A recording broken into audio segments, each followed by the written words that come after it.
দিনভর যানজটে প্রায় অচল ছিল আমিনবাজারের প্রবেশ মুখ। চন্দ্রা পর্যন্ত গাড়ির গতি ছিল ধীর।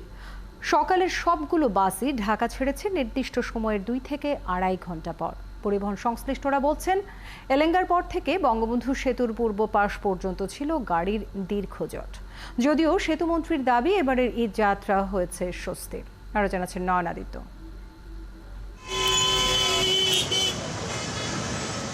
এ যেন কোনো দুর্গের দুয়ার, যা ভেদ করা প্রায় অসম্ভব। রাজধানীর প্রবেশ মুখ গাবতলী ব্রিজ যেন রূপ নিয়েছে সেই অভেদ্য দুয়ারে। কল্যাণপুর থেকে ছেড়ে আসা একটি গাড়ির এই অংশ পার হতেই সময় লাগছে 1 ঘন্টা। রাজধানীর বাসস্ট্যান্ডগুলোতে তখন যাত্রীদের অপেক্ষা কয়েক ঘন্টা পেরিয়েছে, যার শুরু সকাল থেকেই। বেলা যত বাড়ছিল, কাউন্টারে ততই বাড়ছিল অপেক্ষার প্রহর আর চিরচেনা ভোগান্তির কাছে অসহায় আত্মসমর্পণ। তারপর বললো যে আমিনবাজার আছে, আমিনবাজার থেকে এই জায়গায় আসতে আসতে প্রায় 10টা, 10:15 বাজে দিল। রাস্তায় যানজট 8টায় ছিল, 10টায় আইছে। ঈদ যাত্রা আসলে ভোগান্তি, ওইটা মেনে নিয়ে যেতে হবে। ঈদের বাড়ি ফেরা আমার জন্য খুবই একটা হ্যাসেলপূর্ণ বিষয়। পরিবহন শ্রমিকরা বলছেন, উত্তরের পথের বড় একটা অংশ জুড়েই দিনভর যান চলাচল ধীর ছিল, যার প্রভাব ঈদযাত্রার পুরো সড়কে। এই ধীর চলাচল যদি যানজটের রূপ নেয়, তাহলে মাত্রা বাড়বে ভোগান্তির।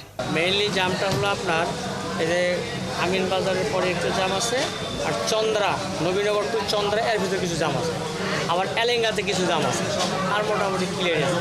যদিও সড়ক পরিবহন ও সেতুমন্ত্রী ওবায়দুল কাদের বলছেন, ঈদযাত্রা স্বস্তির। মহাসড়কে কোনো যানজট নেই। চাপ আছে, কিন্তু যানজট যাকে বলে সেটা এখনো নেই। রাস্তার জন্য কোথাও যানজট হবে এমন বিষয় নেই বাংলাদেশে। পরিবহন সংশ্লিষ্টরা বলছেন, গেল কয়েক বছরের তুলনায় এবারের কোরবানি ঈদে বাড়ি ফেরা মানুষের সংখ্যাটা বেশি, যার শেষ ধাক্কাটা লাগবে শনিবার বিকেলের পর। নয়ন আদিত্য, ৭১, ঢাকা। যানজটের ভোগান্তি নিয়ে রাজধানী ছাড়ছে লাখো মানুষ। সায়দাবাদ টার্মিনালে বৃহস্পতিবারের যানজট শুক্রবার দিনভর মানুষ ভুগিয়েছে। ধোলাইপাড় গোল চক্করের দুপাশে অবৈধ কাউন্টার আর রিকশা পারাপারের কারণে ঘন্টার পর ঘন্টা ভোগান্তিতে পড়েছে মানুষ। ছিল বাড়তি ভাড়া আদায়ের অভিযোগও। ইশতিয়াক ইমনের রিপোর্ট। ঈদযাত্রার মূল চাপ শুরুর দিনে এমনটাই ছিল সারাদিনের চিত্র। হানিফ ফ্লাইওভারের উপর এবং নিচের সড়ক স্থবির ছিল ঘন্টার পর ঘন্টা। রাজধানীতে প্রবেশ ও বের হওয়ার প্রধান 2 পথ ঢাকা মাওয়া এক্সপ্রেসওয়ে ও ঢাকা চট্টগ্রাম মহাসড়কের এমন নাজেহাল অবস্থা ছিল বৃহস্পতিবার রাত থেকে। এই জটের মূল কারণ ধোলাইপাড় মোড় ও টার্মিনালের আশেপাশের সড়কের অবৈধ পার্কিং। ধোলাইপাড় মোড়টি 4 রাস্তার মুখ, দুদিকে চলাচল করে রিকশা, এখানেই থমকে যায় গাড়ির গতি।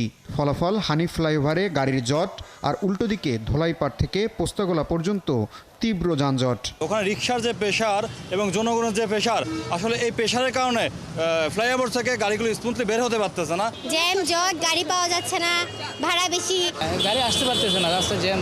11টা, 11:30 বাজে, এখন আমার গাড়ি অলরেডি থাকে আছে ভাঙ্গা পার হয়ে, সেই গাড়ি এখনো সায়দাবাদ। যানজটের কারণে সময়মতো কাউন্টারে আসেনি কোনো বাস। দীর্ঘ অপেক্ষায় ছিলেন যাত্রীরা, তবুও আশা সব ভোগান্তি শেষে বাড়ি যেতে পারবেন, দেখা হবে প্রিয়জনের সাথে। যতই কষ্ট হোক, পকেটে টাকা না থাকুক, ধার করুক, তারপরও সবার সাথে ঈদ করার আনন্দটাই আলাদা। যদিও কষ্ট হচ্ছে, কিন্তু ঈদের আনন্দের কাছে এই কষ্ট না। বরাবরের মতোই আছে বাড়তি ভাড়া নেয়ার অভিযোগ। 600 টাকার ভাড়া 1000 টাকা, 1000 টাকার ভাড়া 1800 টাকা। 400 টাকা ভাড়া এখন 800 টাকা হয়েছে। এটা আমাদের ভোগান্তি না? 400, এখন 800। তবে পরিবহন শ্রমিকদের দাবি, এরপরও তাদের লোকসান হচ্ছে। 800 টাকা ভাগ হলো 400, আর এমনি রেগুলার বাজারে আমরা পাচ্ছি 500 টাকা, আসতেছে 500, 1000, আমাদের আর বরঞ্চ লস হচ্ছে।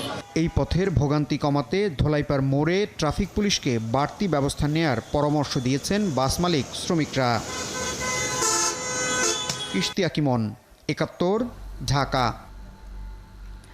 সড়ক পথে ঘরমুখো মানুষের ঈদ যাত্রার খবরাখবর জানাতে আমাদের সাথে যুক্ত হচ্ছেন সহকর্মী রাশেদ আনিস।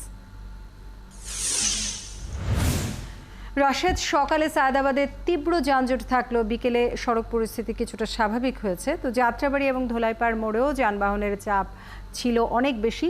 এই মুহূর্তে সেখানকার পরিস্থিতি কি এবং এখনো কি মানে রাস্তায় গাড়ি দাঁড় করিয়ে যাত্রী ওঠানো হচ্ছে?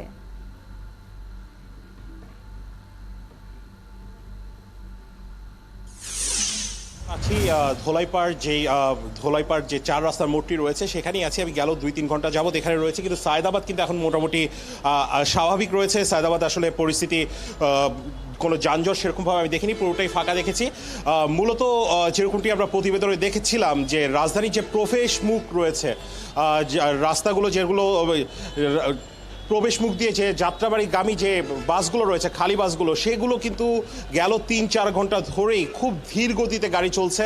এক একটি সিগনালে আমরা দেখছি যে প্রায় 20 মিনিট আধা ঘন্টা করে এক একটি সিগনাল আটকে রাখা হয়েছে। পুলিশ কিন্তু একটু, ট্রাফিক সার্জেন্ট যারা রয়েছেন তারা কিন্তু একটু অভিনব ব্যবস্থা নিয়েছেন। আপনি যদি দেখেন যে রাস্তার চাপ, গাড়ির চাপ কমানোর জন্য যে প্রবেশ মুখের যে গাড়ির চাপ, তারা কিন্তু একটি ব্যারিকেড দিয়ে রেখেছেন। সেই ব্যারিকেড জ্যাম হয়ে যাওয়ার কারণে, ব্যারিকেডের কারণে কিন্তু অন্য যে রাস্তা রয়েছে, অন্য যে গলি রয়েছে, সেই গলি দিয়ে কিন্তু আসলে 2 ভাগে গাড়ি পার করছেন যানজট নিরসনের জন্য। কিন্তু আশার বাড়ি যে ঢাকা থেকে, আমি যে ধোলাইপাড়ায় রয়েছি, ঢাকা থেকে খুলনাগামী এবং ঢাকা থেকে বরিশালগামী যে যানবাহনগুলো রয়েছে, যে বাসগুলো রয়েছে, সেগুলো কিন্তু এখন স্বাভাবিক রয়েছে। সেখানে কিন্তু আসলে কোনো রকমের কোনো যানজট বা কোনো কিছু নেই, যেটি আসলে বিকেল 3টা-4টা পর্যন্ত আমি দেখছিলাম যে রাস্তার 2 ধারে জ্যাম রয়েছে। বাড়তি যে ভাড়ার অভিযোগ, সেই বাড়তি ভাড়ার অভিযোগ সেটিও কিন্তু সত্য। আপনি দেখেন যে রাজধানী যে প্রবেশ মুখে যে তীব্র যে যানজটটা এখনো বিদ্যমান, সেই যানজটের কারণে কিন্তু বাসগুলো যখন যাত্রাবাড়ি মোড় ঘুরে আবারও যখন ঢাকার বাইরের মুখে হবে, তখন কিন্তু আসলে মানে বাসগুলো আসতে অনেক বিলম্ব হচ্ছে, যে কারণে যাত্রীরা কিন্তু ঘন্টার পর ঘন্টা দাঁড়িয়ে আছেন। আমি একটি 6তলা ভবনের উপর আছি, সেই 6তলা ভবনের উপর থেকে স্পষ্ট দেখা যাচ্ছে যে ঈদে যারা বাড়ি যেতে চাচ্ছেন তুইনুর, তারা কিন্তু এখনো অনেকক্ষণ যাবতই দাঁড়িয়ে রয়েছেন। এবং আপনি দেখতে পারবেন যে বাসগুলো ঢাকার বাইরে, ঢাকা খুলনা এবং ঢাকা থেকে যে বরিশাল। ধন্যবাদ রাশেদ আনিস। আপনি যেমনটি জানাচ্ছিলেন, দুপুর 3টা-4টা নাগাদও যে পরিমাণ ভিড় ছিল, এখন চাপ কিছুটা কমেছে, তবে যাত্রী এখনো অপেক্ষা করছেন বাড়ি ফেরার জন্য।